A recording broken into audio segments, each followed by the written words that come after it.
Ito talaga mga customer na to, gaya-gaya.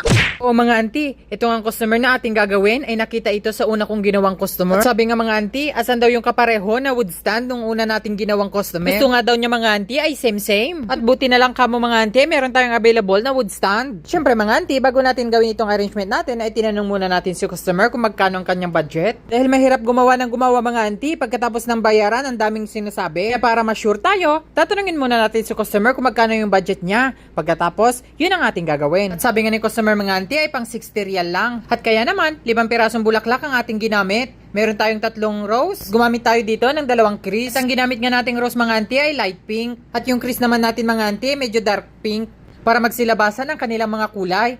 Mega love shout out! Maraming salamat kay Corazon Andalo sa pag-share ng ating video. At kung nagustuhan mo ang ating video for today, follow for more. Huwag mo na lang kalimutang i-share para mapasama ka sa ating shoutout. Yun lamang!